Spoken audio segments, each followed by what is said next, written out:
My name is Ramon Norales. I'm happy to be here. We're doing a roundtable discussion about the Malden River Works, which is also the Waterfront and Equity Resilience, which began in 2019, roughly about 5 years ago, and we've been doing very well. The project is also part of the Climate Resilient Waterfront Park for the Malden River, which will provide access to many families here in Malden, including mine. As I mentioned before, I've been here since 1997, and I like getting involved in the community. It brings me a lot of pleasure to do that. And in addition to that, part of the reason why I do that is because I really believe that we want to bring a better tomorrow for our children. Now, in this roundtable discussion, I have a group of people that are also involved in the Malden River Works. We'll start with Karen. So you can introduce yourself. Karen? Thank you so much, Ramon. So I am Karen Cologne Hayes. I'm a city councillor-at-large. I wear many different hats here in Malden, but tonight I am here as a city councillor who was lucky enough to be given the role of a liaison to the Malden River. And also I am on the Waterfront Access Committee. And recently just was voted on to the Mystic River Watershed Association, and I'm so proud to be able to say that. And I'm here because also I love the Malden River, and our family uses it all the time. So whatever I can do to make access easier here in Malden, I'm here for it. Fantastic. We're happy to have you. Karl? Great. Thanks, Ramon. So happy to be here. My name is Karl Alexander, and I serve as the Senior Manager for Greenways Park and Path Development at the Mystic River Watershed Association. We're so glad and happy to have Karen now on our board. And I also have the great honor of serving on the project team, meeting on a weekly basis to drive the Malden River Works project forward and help support these amazing efforts that are going on. So happy to be here, and thanks for having me. Great. Mayor Gary Christenson, you have been involved, and we're always grateful for all you do. Tell us about the reason, but before that, tell us about yourself, please. Well, good evening, everyone. Again, I'm Gary Christenson, Mayor of the City of Malden, but tonight, actually, I'm here as an admirer for all the work that has taken place with this project. I could still remember when I took office in 2012, and many people did not even know we had a Malden River, but thanks to everybody here tonight, they now know, and they also know that things are going to get better with this project. So again, on behalf of our city, my title is mayor, but tonight it really is an admirer and someone who is grateful to all the work that has gone on this project. Thank you. Thanks to you. Marie Adams? Yeah, my name is Marie Adams. I am the lead designer on the Malden River Works project. I got involved in 2019 when we were going after the Leventhal Prize, which started this project. And like Karl, I'm a member of the project team. We meet weekly to help the kind of day-to-day implementation tasks to move it forward step by step over the last few years. Thank you. Now, while I have you, I want to ask you one question specifically to you as an urban designer on this project. Could you tell us about the uniqueness of the design, combining industrial use and the green space waterfront park, the usage of that? Tell us a little bit about that, please. Yeah, it's quite unique. So the project is located at Malden's Department of Public Works yard. So it's an active kind of industrial waterfront site where all of the city's, road salt is stored, all of their water department is located there, their parks department, all the maintenance work, all the road work goes through there, street sweeping, debris, waste management, like anything you can think of, back of house functions for the city happens at the yard. And they do a great job, and they really make use of that space, and they're a really critical second responder in the city to recovering from events like disaster recovery, recovering from storms, preparing for storms, salting the roads, that kind of thing. So they play a very critical role in Malden's resilience. And what we're trying to do with the project is make the fact that they are located on the Malden River a resource for all of the residents of Malden to also enjoy. So we're taking some space that they don't really use right at the river, and it's actually quite a bit of space, it's over an acre, to create Malden's first ever public waterfront park. And so it's super exciting to see the city take this leadership role to bring residents right to the river. Great. Now, again, I mentioned the urban designer. How many designs that you have to go through before we decided that this is the one? Because it all happens behind the scenes. Tell us about that. This all started as a community-led project and a community-led design. So back in 2019, we had our very first meetings before COVID, where we, started just by, starting a conversation among Malden residents about what are your impressions of the Malden River. We definitely heard that sentiment that many folks hadn't even gotten out to the river, and so, others had heard that it was dirty, it was contaminated, there were all these issues, lack of access, but you just start with observations, impressions, what's the vision that you want for the future? And then we kind of worked out from there. We developed a few different design concepts as alternatives to get a conversation started, and then asked for feedback, which we heard and started to kind of bring those things together into a single idea, and then we've just been developing that forward for the years since then. Yeah, I can honestly tell you that I myself didn't know where the Malden River was until I got involved with this project. So it goes to show why the benefits of it. Yes. Mayor Gary Christenson, I have a question for you. Recently, the project was able to get additional monies it needed for this project, which allows it to go out for bid. Can you tell us the role that you played in securing the financial shortfall? I just placed a call. It was like a cold call. And I was fortunate enough to get a call back, which sometimes you don't. And once I was able to explain to the state what the project was about and what our goals were, they bought in. And, that old saying, timing is everything. I think they had a few grants that they had awarded but did not get. They didn't play out. And so we were able to swoop in and secure those funds. I would like to add, though, before I forget, we talked about where we are with this project. It is worth mentioning that we have a lot of support from our city, from Bobby Knox to Mike Neville to Eric Rubin to Maria Louise to Ron Hogan to Debbie Burke to Rebecca McFeeters, Emily Granoff, and the list goes on. We would not be where we are without their support, because space is sacred. Once you give up space, you never get it back. But they were committed to what was being proposed and unanimously agreed that this is something we should do.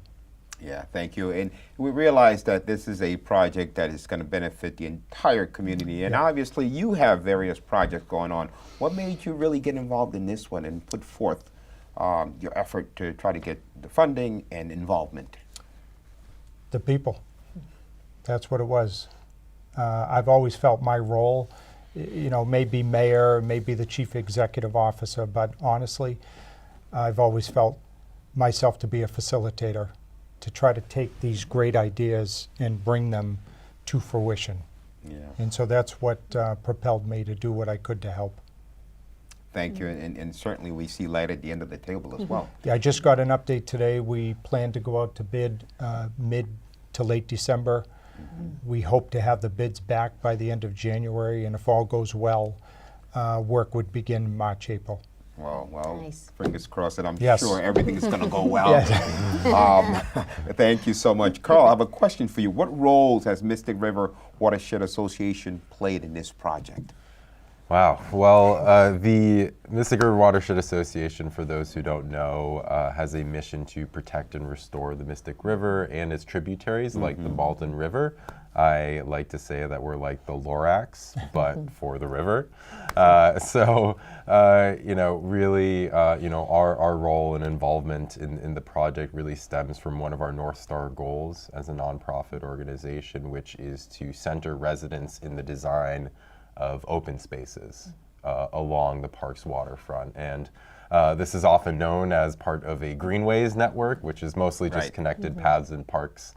As a staff and as a team, we've worked really hard to uplift this project and help it move forward wherever we can as a nonprofit. We have relationships, we have access to funding, we have grant writing capacity, we have project management capacity, and so anything we could do to help get this project over the finish line, and also be active members on the resident steering committee and help uplift voices as well, and be a part of event coordination or what have you. So we've worn a lot of different hats, like a lot of folks have on this project. However, at the end of the day, though, it goes back to that core North Star goal, which is centering residents and making sure that all of our work is embedded in that philosophy. Thank you for what you do. It Yeah, means a lot to tremendous us, work. means a lot to the community as well. Karen, City Councilor, I have a question for you. How have you kept the people of Malden updated and engaged with this project? Sure. So I will say that it wasn't me doing that. It's all the great people that are here and behind the scenes here tonight. So what I do tell people is I've been involved in many different organizations and you know, trying to gather community support, but I have never seen a group as dedicated to equity and you know, having a diverse board and making sure that marginalized communities are involved in this project like this group. They really, I think, set the standard for what's to come on any other project. So I did, I was at one of the first meetings, I think it was in 2019 maybe, at the Senior Center. Big group, and I remember walking in and just being like, this is fantastic. Lots of, you know, diverse groups and great conversation, and also just seeing people learn about the Malden River. Like I'm probably one, I'm not gonna say rare, because there are a few of us that did know about the Malden River, and one of the reasons why we bought our house here, but to hear people learn about that was great. So they've been doing that. They do events, all the events down at where they're trying to get access, bringing people there with music and fun and involving kids, and really just getting and going out in the community and, you know, going to where the people are as well. Like they really worked hard. I saw them reaching out to people that don't normally come, like your usual suspects. This group, you know, really did their due. Came on after they've already done all those meetings. So now what I do is I put it on, you know, all the different social medias. Constantly, what I try to do is say, hey, I'm on the Malden River. Like I'll take a picture of me actually on the Malden River, my family on the Malden River, you know, hiking, gaining access, always saying, here I am in Everett, because we don't have access yet. So, you know, get involved so we can have access in our own, you know, community. Thank you, thank you, thank you so much. That's a lot of information. I think that's very good information for people to know. Marie, back to you. Sure. She talked about updating, engaging. What other methods have you seen? And I know when we have a lot of these meetings with in the Senior Center, you are pretty much the lead in presenting what we're doing. What other type of methods have you considered or done to make sure we create a lot of awareness to the community? I mean, there were different techniques, and you know, so from my perspective as the designer, we tried to have a very clear and transparent process through design, and so that was about the first year of the project, and you know, that was this kind of series of public meetings that I spoke about. They all turned virtual because COVID happened after our second public meeting, and so as we refined the design, it sort of had to change modes, and that went fairly well. I think where this group got creative about outreach and engagement and you know, did these things that Karen is referring to maybe came a little bit after that. There's often a lot of community engagement that happens in the initial visioning of a project. But it's really like, how do you sustain that involvement and momentum? And that's the creativity behind, like, you know, everyone thinking to bring, you know, music and dance to the river and do kind of community-centered events there to start the practice of going to the river and bring them, like, make memories on the river and make people want to be there. There was also a kind of, you know, period of time where members of the steering committee brought the project to existing community groups. So the idea of, you know, trying to meet people where they already were doing things, and we created like a little meeting kit, and so anyone could present the project and kind of, you know, tell people what was happening. So I think, you know, coming up with a diversity of different ways of doing outreach, and, you know, Marcia, Manong, Karen, Buck have been just tireless in pushing this project out into the community and making everyone aware of it. Could I add one more thing? 'Cause I Sure. forgot to say. Go right because ahead, Karen. This is extremely important, tabling, right? Yeah.